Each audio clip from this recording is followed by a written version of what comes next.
Hola mundo, nos encontramos en Martes Rojo, el programa que pretende ser subversivo sin serlo, pretende ser conservador sin serlo, pretende de todo, pero le echamos todo el resto de nuestra fuerza para que sea entretenido y sea de conciencia tanto social, humana como política. Hoy vamos a tocar varios temas, pero el principal va a ser sindicalismo y psicología. Y obviamente todo en el terreno de la política, de lo que está aconteciendo hoy, no solamente en Puebla, sino a nivel nacional y a nivel mundial. No solamente.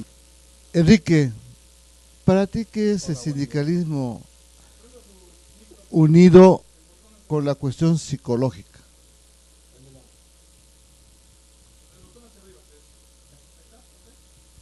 Sí, bueno, perdón por estar distraído. ¿Qué O me sea, preguntabas? ¿para ti qué tiene que ver la psicología con el sindicalismo?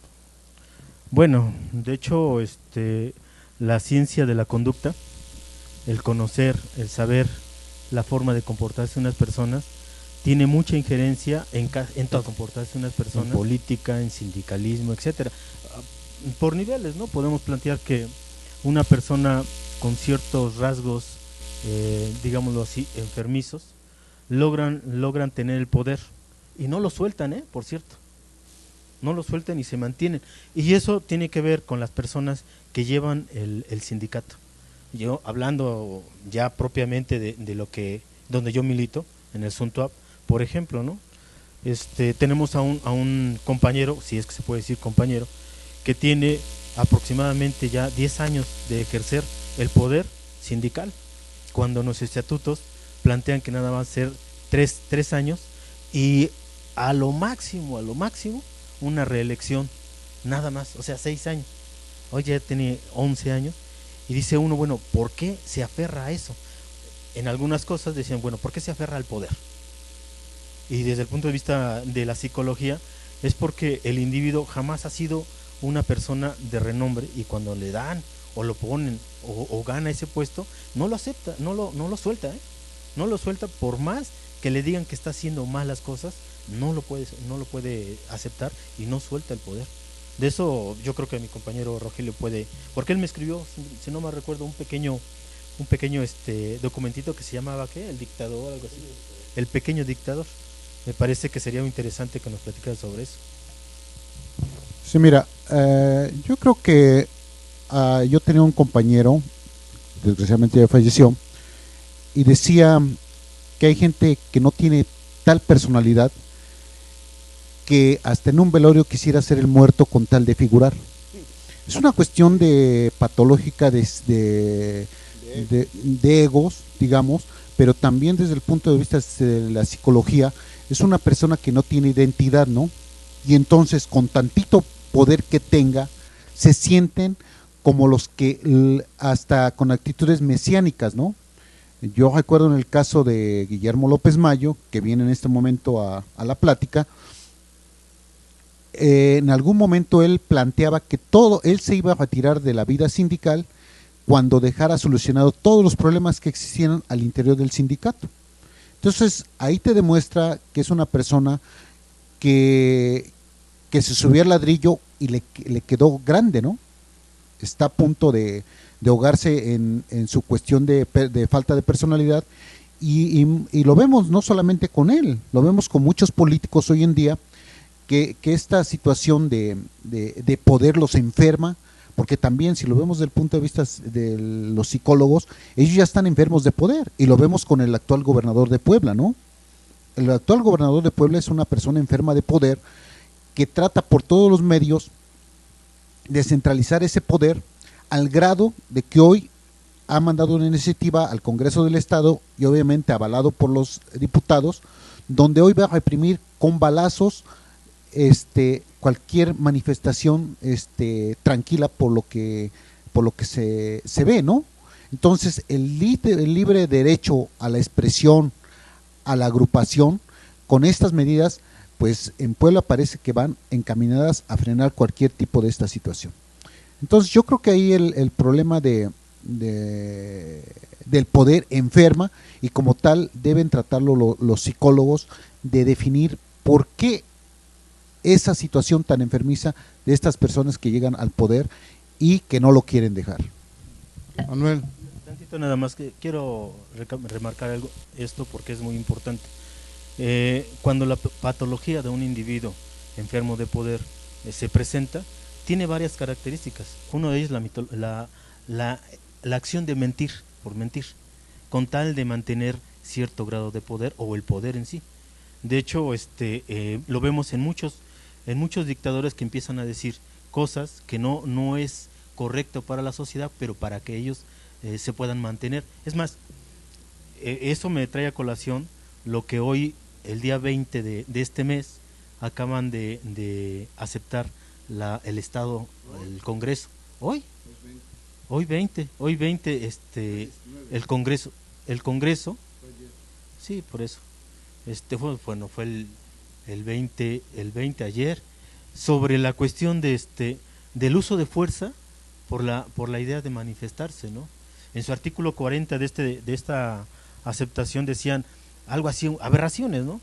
Que estaban capacitados o obligados a utilizar la fuerza dependiendo del número de gente que estuviera en la marcha. Es decir, que si les duplicaba, la triplicaba, entonces la policía podía reprimir a estas personas. Pero además algo muy grave, ¿no? La utilización de armas de fuego contra los manifestantes, o cosa que yo recuerdo nunca se había dado aquí en Puebla. A lo mejor en algunos tiempos pasados, cuando había las personas que querían tener ahí el poder constante, sí se utilizó, pero de un tiempo para acá, supuestamente democrático, no existía. Hoy resulta que así es, precisamente por la enfermedad de este individuo, o de los individuos, porque no solamente el gobernador, sino también el grupo que está alrededor de ellos, ¿no? Oye, Manuel, en los sindicatos, obviamente está conformado por trabajadores, ¿el capitalista utiliza la psicología? Bueno, yo ya como que esto que se está hablando en estos momentos, de lo que hemos estado hablando no sé, no entendí muy bien. Sindicatos y psicología, no, yo no entendí muy bien eso. O la psicología del poder, ¿cuál es el tema? Y luego me dices que si los capitalistas utilizan la psicología, pues claro que sí. Pues todo mundo utiliza la psicología, tú la usas, Enrique la usa, todos la usamos. Aquí Es yo una creo, simple pregunta. yo creo que pues para profundizar un poco en el tema tendríamos que hablar de la naturaleza humana, porque así nada más la psicología es un efecto del comportamiento humano. Decía el poeta Rimbaud que el Homo sapiens es un Homo demens, que no es, Rimbaud no es un poeta, ¿no? A mí, perdón por lo que voy a decir por mis compañeros, pero yo creo un poco más en la antropología y creo que hay problemas que se definen en la economía política. La psicología es un efecto, es un comportamiento ante algo que lo debemos de analizar de otra manera. ¿Qué es en la naturaleza humana hay un desorden? Para ir en el origen del hombre hay un desorden. Decía el Homo demens es el hombre que está desordenado de su mente.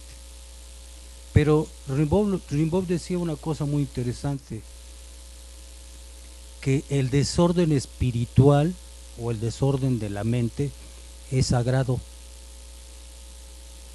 sea, él, creo, a mí eso esas palabras siempre cuando yo las leí me impresionaron, porque en la naturaleza humana hay muchas cosas. El hombre necesita reír, llorar, danzar, estimularse, y por lo mismo también miente, busca el poder y una serie de categorías y de cuestiones a las que su mente está expuesto. A veces en nombre de las mejores ideas se pervierten por el comportamiento, ¿no? Se puede dar, pero a veces también nos podemos equivocar. Porque yo les pondría un ejemplo paradigmático del poder. Bueno, Fidel Castro es un enfermo del poder. ¿Cómo lo categorizamos? ¿Cómo le entramos a eso? ¿Con los instrumentos de la psicología? ¿López Mayo es un enfermo de poder? ¿Con las proporciones guardadas? ¿O cualquier otro líder es un enfermo de poder? Todos queremos el poder, todos, pero analizar el poder como causa, pues a mí no me satisface. El poder como efecto psicológico sí, para entender cuál es el comportamiento, pero por ejemplo los enarboladores de la democracia hablan mucho del engolosinamiento del poder, de que te intoxicas de poder, ¿no? Yo no sé si por ejemplo un líder como Chávez, que religió, estaba enfermo de poder. Pues yo diría que sí, pero hay que saber por qué. Hay quien ha definido al propio Benito Juárez como un enfermo de poder, porque también se religió. Y todo el que comanda o conduce una sociedad, un grupo, una organización, si se eterniza en el puesto, bueno, pues puede estar enfermo, ¿no? Pero aquí el asunto es si hasta cómo podemos determinar si un tipo se enfermó de poder o no. ¿Con base en qué? Yo decía que los fenómenos de cualquier naturaleza, de cualquier tipo, cuando se analizan por la psicología se está mal. Si se analiza el efecto, es correcto. O sea, supone que yo estoy mal en qué, que estoy actuando mal por qué. Y por qué mi comportamiento es bueno o es malo. Pero así ser tan generales, decir que todo tiene que ver con la enfermedad de poder, es caer en la abstracción y también en la manipulación ideológica. La derecha lo utiliza mucho. Miren, la derecha habla mucho de poder, de dictaduras, de eternizarse en el poder. Según ellos, lo mejor es la democracia. ¿Y qué es para ellos la democracia? Pues cambiar de gerentes, para que no se engolosinen con el poder, pues los cambia cada 6 años o cada 3 años. Y bueno, esa es la gran democracia, ¿no?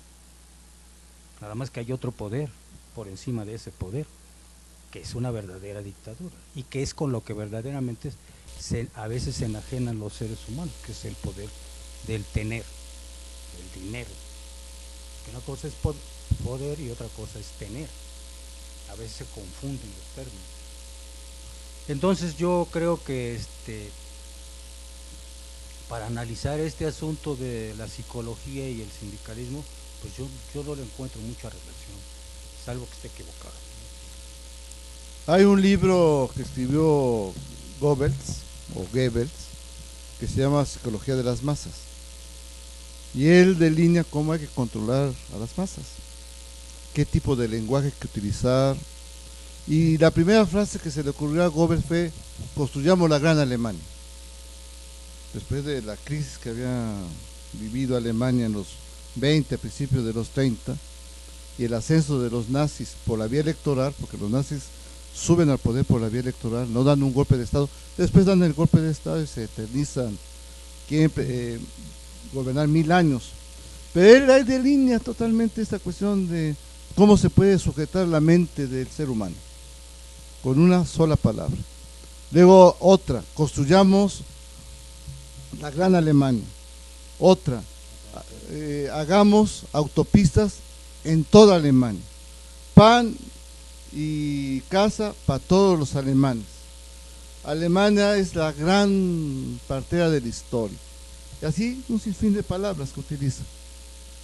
Obviamente era para controlar a las masas, era manejar un lenguaje directo a las masas, que entra la antropología obviamente, que entra la política obviamente, pero lo que querían los nazis era dominar la mente. Por ejemplo, en el libro de Mundo Feliz, ahí es el control a través de las pastillas de la mente humana. Esto no quiere decir que eso va a llevarnos a la transformación social, ni a una revolución, ni a una definición completa. Obviamente la psicología juega su papel dentro de las áreas de estudio de la propia universidad, de la propia academia o del propio ser humano. Cada quien tenemos nuestra propia mentalidad, cada quien concibe las cosas como cree uno.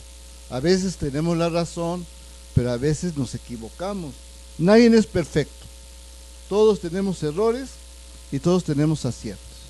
Y obviamente un sindicato, por ejemplo la CTM, con Fidel Velázquez, ese tensió en el poder, y solamente muertos lo sacaron del poder. Ahí entra la cuestión antropológica, la cuestión política, la cuestión hasta del gobierno, pero él domesticó a los obreros. No estoy hablando, porque ya dije, Manuel, que cada quien tiene su propia concepción, que cada quien tiene su punto, su punto de vista. Me gustaría me preguntó a mí, ¿no? Obviamente la lucha antiimperialista que tiene Cuba, el bloqueo que tiene Cuba, no todo lo que decimos nosotros es la verdad. Aquí nos podemos equivocar, Manuel, no podemos imponer nuestro punto de vista, cada quien tiene su punto de vista y será el debate el que permita ver quién tiene la razón y quién no tiene la razón. A ver, mira, yo creo que es un debate interesante, porque Manuel tiene efectivamente desde el punto de vista antropológico, es una concepción totalmente diferente, y efectivamente, como él dice, la psicología, digamos que es un instrumento para analizar tanto al personaje que tiene el poder como a las masas. Son elementos que se utilizan para ver qué es lo que está pasando desde el punto de vista de la conducta y del comportamiento tanto de las masas como del individuo. Pero plantear que el individuo está enfermo de poder tiene otra característica, otra cuestión. Y de aquí lo digo claro, actualmente uno de los elementos importantes de la política, y creo que ese es un tema que debemos de abordar específicamente sobre la política, es precisamente el análisis de los grandes dirigentes de los países, tanto presidenciales como reyes, etcétera, etcétera, porque de ahí se deriva una cierta visión del comportamiento del individuo, pero que afecta a la sociedad misma, sobre todo el que tiene el poder. Ahora, Enrique, termino. Pienso que este tema es muy profundo. Así y es. tenemos que irnos a un espacio. Sí, entonces mira, la cuestión es esta, ¿no? Me parece que es lo que dice Manuel es cierto, y creo que abordamos mal el tema. Incluso la pregunta también a mí me sacó de onda, porque habíamos planteado que la cuestión era política y psicología, o sea, cómo participa la psicología dentro de la política en el control de masas, que es otra cosa. Pero bueno, la pregunta era ¿cuál es la persona que se perpetúa en el poder visto desde el punto de vista de la psicología? Y uno como psicólogo dice, bueno, una persona que se perpetúa en el poder simplemente por necesidad de él, no por necesidad del pueblo, no por necesidad de la mayoría de la gente, entonces encontramos una cierta patología, como yo decía, una persona que miente sistemáticamente para mantenerse, y eso lo ve la psicología, sí lo ve la psicología. Ahora, la pregunta que decía Manuel, ¿Fidel Castro es un enfermo de poder? Pues yo diría que no porque él quiera estar en el poder. Si el personaje provoca lastimar al pueblo cubano, nosotros no tenemos nada que decir, el pueblo cubano lo quita, el pueblo cubano, no nosotros. Si el individuo aprovechándose del poder que tiene, se le concede, y haz de cuenta lo que pasó con este señor de Corea del Norte, que supuestamente manda a matar a una gente, abusando de ese poder que tiene, mata gente por simple hecho de matar él, es un enfermo. Por eso yo creo que hay que dejar bien claro, ¿no? O sea, efectivamente Manuel tiene razón, pero lo abordamos mal, y creo que hay que dejarlo bien claro, que el tema es muy profundo y que nos aboca hacia una cosa muy importante. Yo y mi compañero entramos en la cuestión del sindicalismo universitario con el SUNTUAP, porque somos parte del SUNTUAP y vemos una actitud que para nosotros, por la forma en que afecta al conjunto de trabajadores, estamos mal. Si un sindicato con un individuo lo saca adelante, lo hace mucho más importante de lo que era, y es el centro de todos, entonces no podemos decir que esté mal. Pero si el sindicato va en caída libre y va perdiendo su fuerza, su hegemonía, su poder de convocatoria, su poder de defender los derechos de los trabajadores, ahí estamos mal.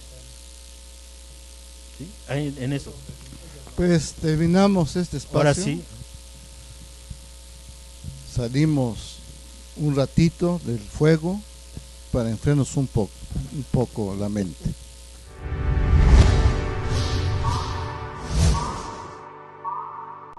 La idea de hacer un café acá, cuando llegamos a Puebla, nosotros venimos del Estado de México, fue como lograr un café que se sintiera muy mexicano. Que llegaras y que te envolviera el ambiente mexicano, los colores, tal vez no sí las tradiciones, pero como es un lugar chico, pues tratamos de, ahora sí que lo que pudiéramos lograr, ¿no? Tanto con artesanos como lo que pudiéramos nosotros entender de lo que es México. Tenemos pizzas, ensaladas, bagels, postres y todo de primera calidad. La artesanía, que es artesanía mexicana. Presentar artesanía de artesanos mexicanos.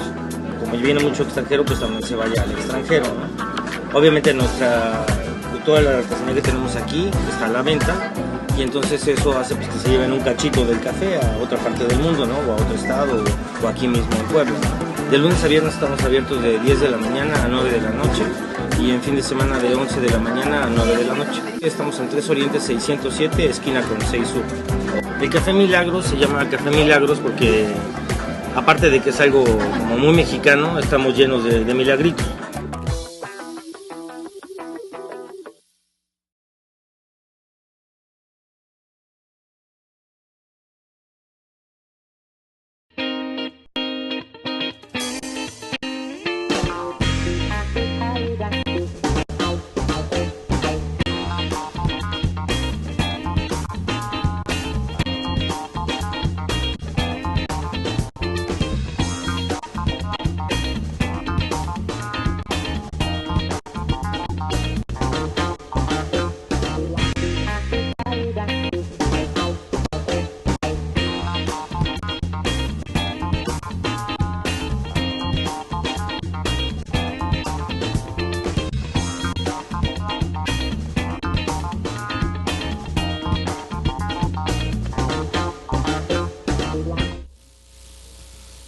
Analizando las cosas, diría que solo sé que no sé nada, que mi capacidad mental ha llegado a un límite y que ya no entiendo las cosas de la vida. Estoy al punto del colapso, estoy a punto de la erupción sentimental, pero sigamos con el tema, ¿no? Aquí tenemos nuestras propias visiones, nuestras propias interpretaciones, que tratan de ser lo más analíticas posibles. Vuelvo a repetir, ni nadie tiene la razón absoluta, ni nadie tiene el conocimiento total.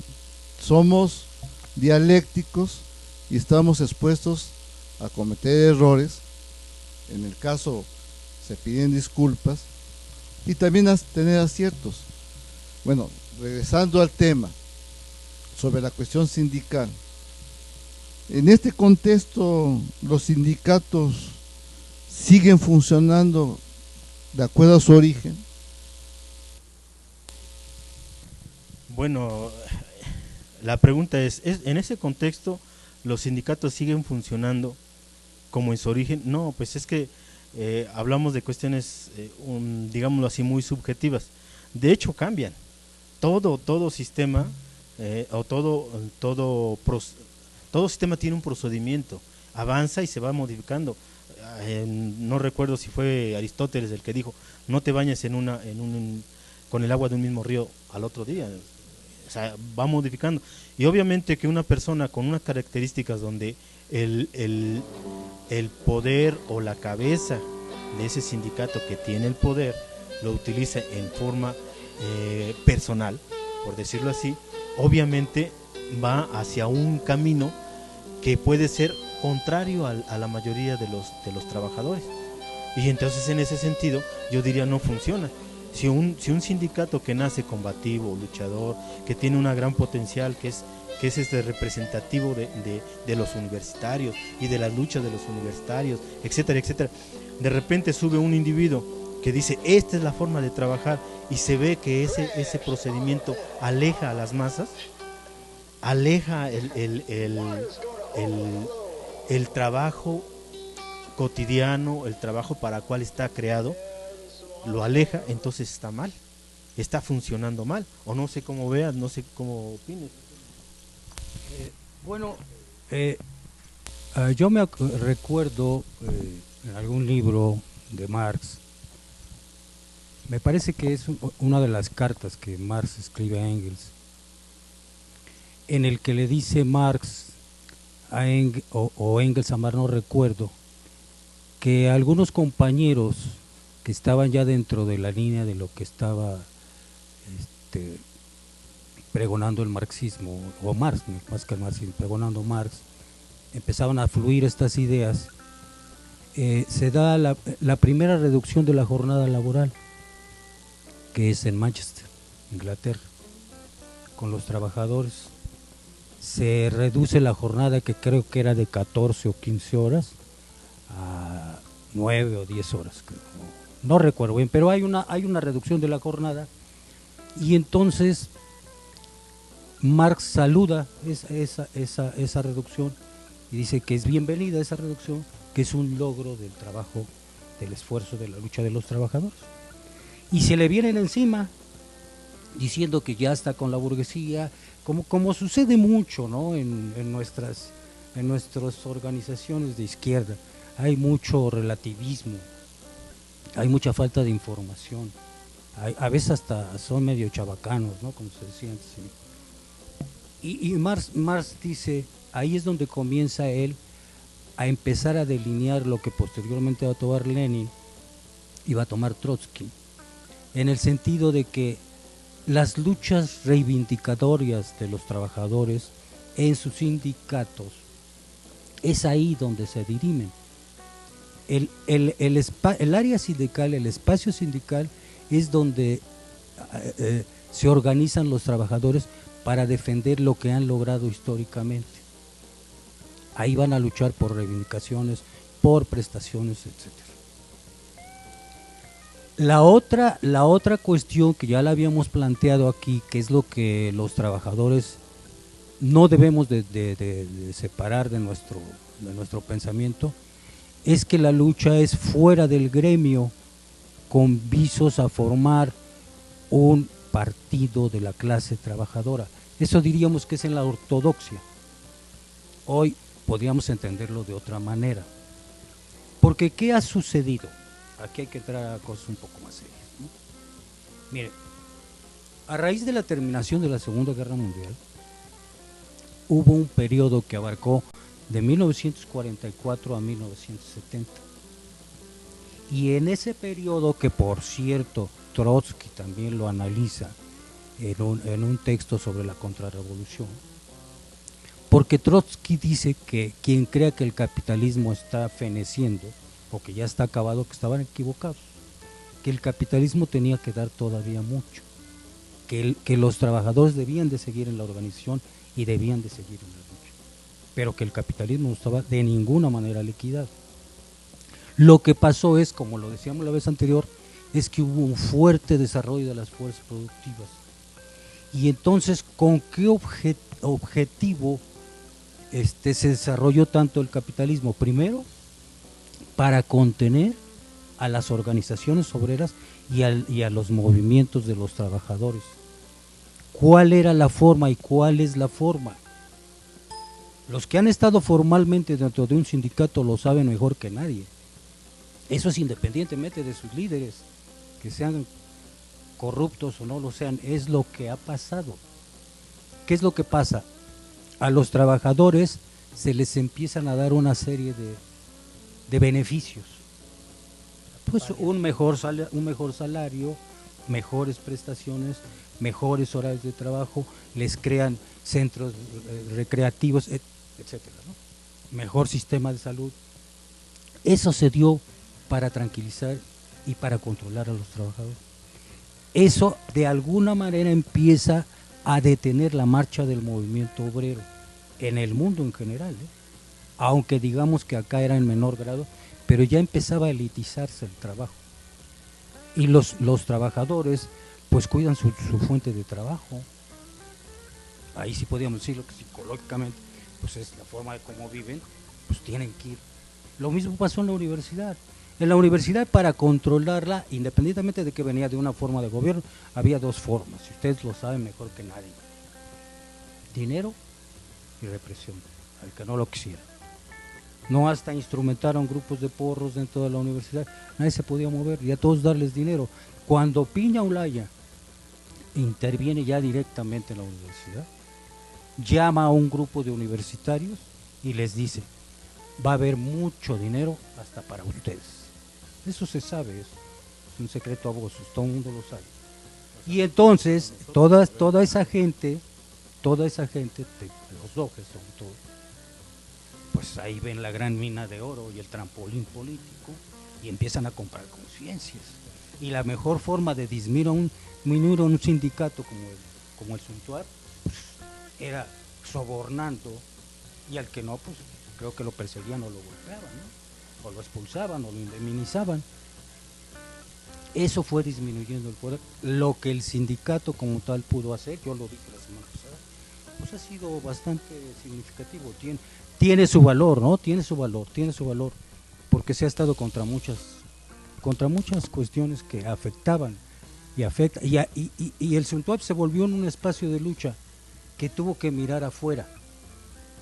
Ya no partía atrayendo a los grupos hacia la universidad como en un momento fue, no, y ahora tenía que juntarse con los de afuera, y ahí pues se fue disminuyendo. Por eso es cuando nosotros hablamos de la enfermedad de poder, y cuando yo hablo de que el poder, de que si Fidel Castro se enfermó de poder, pues eso me tiene sin cuidado. La verdad, yo lo que quiero es analizar qué es lo que pasa. Y tú lo dijiste, Enrique, bueno, ahí es otra cuestión, ahí, bueno, pues eso es lo que tenemos que entender. ¿Qué son las cuestiones que están alrededor de un fenómeno para poderlo entender? No dar puntos de vista. Los puntos de vista sí son, no, hay que describir el fenómeno, y hay que ver qué causas y qué fue lo que pasó. De eso se trata aquí. Si no, lo van a hacer como cualquier programa de cualquier parte. O sea, no, pues yo creo que sí, no, pues tú crees que no, y el otro dice que hay más o menos. No. ¿Qué pasó? Y entonces sí, que la gente empiece a interpretar, y nosotros.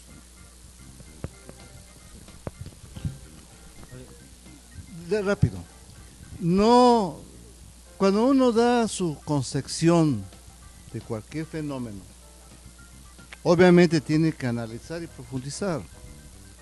No una palabra transforma todo. Cuando uno, por ejemplo, ve lo que está pasando hoy en Europa, cuando vemos que los sindicatos europeos dejaron de ser lo que eran hace 40 años, tienen su razón de ser. ¿Por qué el trabajador europeo declinó en su lucha? Ya no era el obrero que iba a la trinchera, el obrero que hacía huelgas generales, el obrero que enfrentaba la lucha de clases cotidianamente.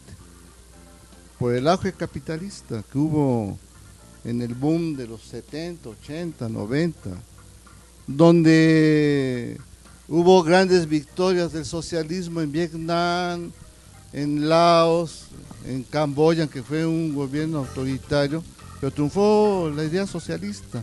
Y aquí mismo en América, en Nicaragua triunfó, en Grenada triunfó, aunque después los norteamericanos invadieron en Chile. ¿Qué hicieron los capitalistas europeos? Darles canonjías, pero producto de la lucha de los obreros. No fue así un regalo. Si los obreros no se movilizan, no luchan, el capitalista se queda conforme. Y aquí en México, ¿por qué la CTM tenía bien a sus obreros? Porque no podemos negar que la CTM mantenía el control de su clase trabajadora porque les daba buenos salarios. Hoy la CTM está desapareciendo. Ya existe un esqueleto de la CTM. Entonces, ¿qué fenómeno pasó en México? Vino la modernización, es una palabra que no me gusta, pero se utiliza mucho. Vino la modernización de la producción y la CTM fue perdiendo contratos. Por ejemplo, perdió de la Volkswagen, que era baluarte de la CTM al principio, y perdió otros sindicatos. Entonces, hoy en día el sindicalismo mexicano está fuertemente dañado. Y obviamente el sindicalismo universitario ya no existe en la realidad.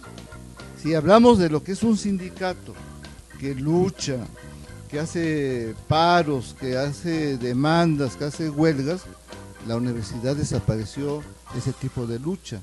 Y queda una pequeña mafia que se dice llamarse sindicato para mantener su control en las negociaciones que se tiene que dar con el patrón.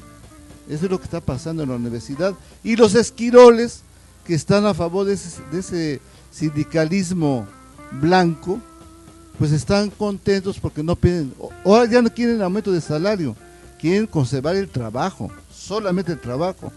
Y el sindicato, que es el histórico, el SUNTUAB, se mantiene ya sin ser sindicato por la relación que tiene con la misma rectoría, porque eso le da todavía vida política a ese sindicato. Sí, mira, la pregunta era bastante interesante y yo coincido con Manuel y también lo maneja Lucian Lefebvre en su causa y efecto, ¿no? Aquí la causa y el efecto van de la mano, y obviamente que en México tiene su auge el sindicalismo. ¿Por qué? Porque tiene muchas mejoras hacia los trabajadores. El momento que llega a su más alto nivel, digamos, el sindicalismo como tal, también tiene su decadencia, ¿no? Y parte de hoy estamos viendo esa decadencia porque finalmente hay un elemento que toca a Manuel y que me parece muy, muy atinado volverlo a remarcar. A los trabajadores los empiezan a volver una élite en cada lugar de trabajo. O sea, los van desvinculando de la clase obrera, ¿no?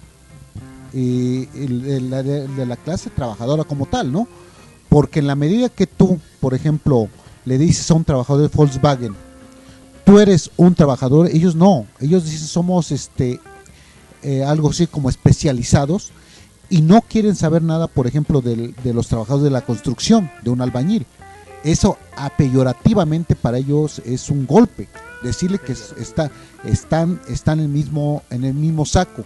Me parece que es algo que ha venido jugando el capitalismo, que es la causa para que la concepción de trabajador vaya desapareciendo. Y obviamente esto va en función del detrimento también de los sindicatos. Los sindicatos, en la medida que tú les vas dando también canonjías a sus líderes, los vas manejando de tal manera, claro, pero es parte del sistema capitalista de ir corrompiendo a todas estas personas que están al frente de los sindicatos. No es casual que, por ejemplo, tú lo decías, Adolfo, el sindicalismo en la universidad pasa de ser un sindicalismo de lucha a un sindicato de que está ahora ya nomás en posición de, digamos, de mantener algunas cláusulas, ya no todas, algunas cláusulas, y sí, algunas cláusulas para sus trabajadores, que no se las quiten, cuando el sentimiento de lucha debe de ser mejores condiciones en la medida que ya tienes un contrato bastante avanzado, cosas que son, ¿no? A mí me parece que en ese sentido tendríamos que abordar más de fondo las causas y los efectos es que hoy tenemos y cuáles son las tendencias, digamos, cómo ir defendiendo esa situación y cómo ir metiéndonos a la mente de todos los trabajadores, díganse Volkswagen, díganse universidad, díganse albañiles, cómo ir formándoles conciencia, que es lo primordial, ¿no? Pues regresamos en un momento, en este martes rojísimo.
Regresamos al ardiente infierno de este martes rojo.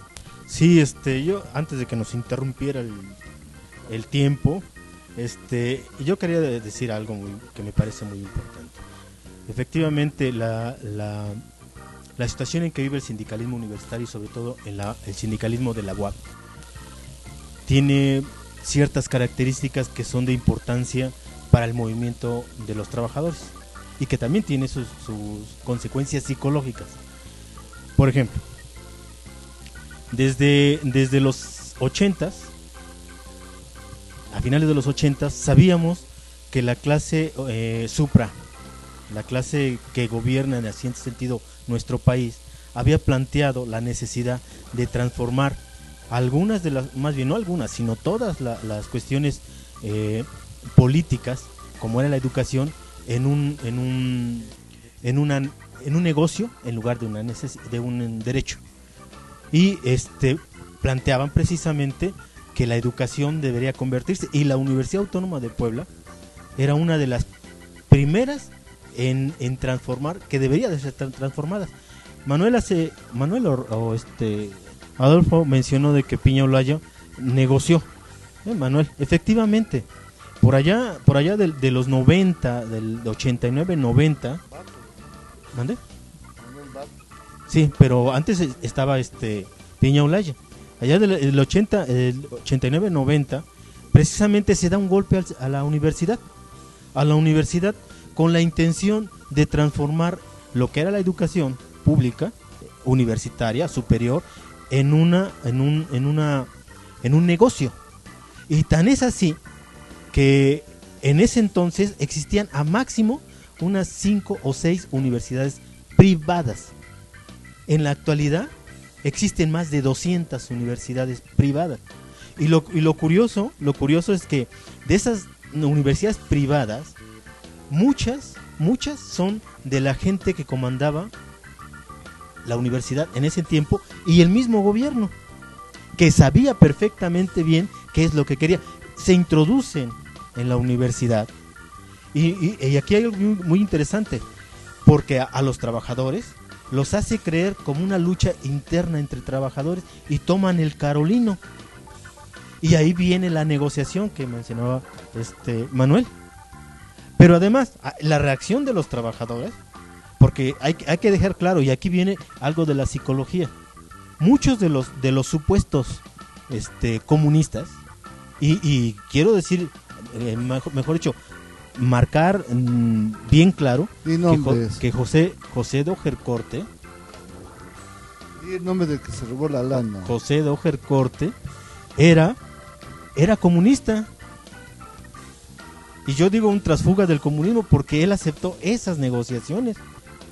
Y con él se instauró una nueva universidad de otro tipo. Pero bien, hablando sobre los trabajadores, ¿qué pasó? Los trabajadores fueron, digamos, empujados, introducidos a un espacio imaginario donde chocaban los intereses de este grupo y de los trabajadores auténticos. Y el SUNTOAP surge como una bandera muy fuerte. Todos los trabajadores se van a refugiar ahí, a los digamos cuadros medios del entonces sindicalismo. Se refugian ahí y el Estado, la universidad, el Estado, incluyendo la misma universidad, pretenden destruir ese sindicato y empiezan a dar ciertos golpes. No quiero abarcarme mucho, sino esto tiene una consecuencia, el debilitamiento del sindicato, pero además, que esto es lo que a mí me parece muy interesante desde mi punto de vista como psicólogo, permite la situación de desmoralización, la cuestión de la caída de la URSS, del golpe a la universidad y de otras cosas, permite que gente aventurera tome el poder. Y ahí, digo, desde mi punto de vista, la psicología es, sí, en el sindicato. Bueno, vamos a decir que mercenaria, pero vemos que hay algo muy interesante, ¿no? Pero así sucede. Sí, efectivamente. Tendríamos que señalar algunos fenómenos de carácter general, genérico, universal, que han afectado al movimiento obrero en general y como consecuencia de ello, pues, las luchas sindicales. El primer gran elemento, ya lo hemos mencionado, fue el auge del sistema capitalista, es decir, el boom más grande que ha tenido el sistema capitalista, que fue de los 44 a 1970. Después de eso viene el periodo monetarista, el de Milton Friedman, en donde se instrumenta un nuevo modelo de desarrollo, donde prácticamente va a empezar las grandes privatizaciones. Bueno, y alrededor de eso, lo que hizo la Thatcher, lo que hizo Reagan, lo que pasó el experimento en Chile, en fin, cosas que ya Adolfo las comentó alguna vez. Bueno, y después, para acabar o intentar acabar con la lucha de los trabajadores, pues el derrumbe, la caída de la Unión Soviética. Esos tres elementos son los elementos externos, genéricos, universales, que afectan todas las luchas particulares. Después de eso, 23 años después de la caída de la Unión Soviética, viene la gran crisis capitalista, que es en la que estamos hoy, y que es con la que yo hoy quisiera decir, y adelantar un poco, si es que vamos a seguir hablando de esto, en donde está ya el nuevo empuje. Es decir, ya lo que se creyó que estaba en extinción, lo que se creyó que ya no existía, hoy está empezando a resurgir. Y lo vemos y lo hemos visto en los movimientos en Europa. La clase trabajadora ya se empieza a expresar, ya no desde esa concepción sindical de la toma del poder por los trabajadores, pero sí ya con el pueblo. Y ya ha habido manifestaciones por esta crisis tan brutal que le está pegando a mucha gente en Europa y en el mundo en general. Entonces hay como lo planteamos, hay un flujo y hay un reflujo. Es un que retrocede la clase trabajadora, pero que vuelve a intentar, ¿no? Es decir, el momento actual nos hace ver que todo esto que hemos planteado acerca del aburguesamiento, de la aristocratización de la clase trabajadora, pues no ha sido más que un garlito, no ha sido en cierta manera más que algo ficticio, porque lo que le dan al trabajador en el momento que empieza la crisis se lo empiezan a quitar.